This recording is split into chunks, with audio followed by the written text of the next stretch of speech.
Kabbalah predates religion. Religion is a phenomenon of disconnection from the upper force, of speculation and a misunderstanding of Kabbalah, even though it has a formal similarity with it.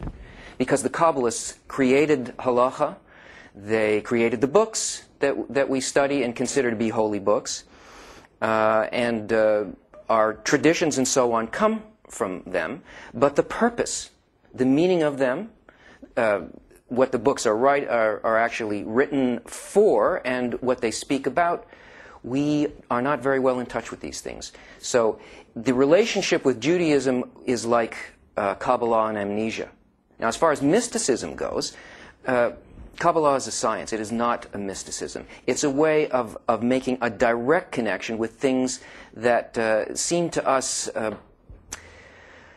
magical and unfathomable only because we, in our current state of awareness, don't understand how they work. And it's the same as if you brought a lighter to some tribe that lived on a desert island that had never seen any technology at all. You would be the god of fire, some mystical creature that can produce fire out of your hand. I mean, it's simply a matter of what is hidden and what is revealed.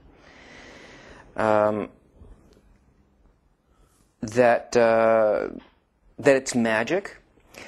Well, magic implies the using of hidden upper forces in order to manipulate people to get what you want and to cause certain outcomes for your benefit or against other people and so on. But it's impossible to make any contact with the upper forces at all unless a person changes their moral inner nature. The attainment within Kabbalah is a matter of inner transformation, and it is impossible to be in contact with the forces without that. So this simply has nothing to do with anything except somebody's vivid imagination. That only a few people are allowed to study Kabbalah, and there are conditions. The conditions being you have to be Jewish. This is not so, because the Kabbalists all along taught people who were not Jewish by birth. Some of the greatest Kabbalists, in fact, were Gentiles, people of other nations. Onkelos, Rabbi Akiva.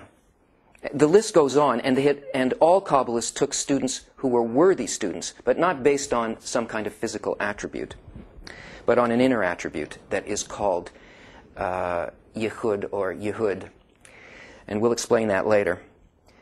That you have to have you have to have mastered preliminary wisdom, Gemara, Mishnah, and so on before you can study Kabbalah well. If you don't understand what's written in Torah or Gemara, then you're not going to understand Kabbalah either.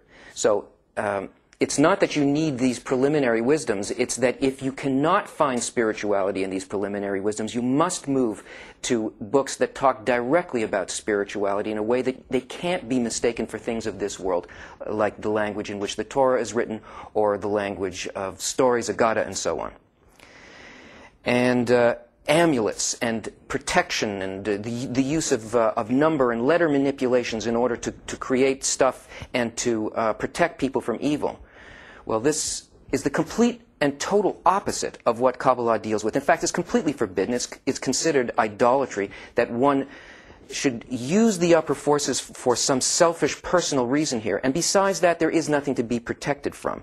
So holy water, amulets, red strings, and so on are psychological things, and they have absolutely nothing to do with Kabbalah. And finally, there's the mixture of Kabbalah with Eastern religions, where since we didn't know anything, we made an association with Buddhism or with aspects of Hinduism that deal openly with spirituality, and that's only because spirituality from the books of the Kabbalists were not open.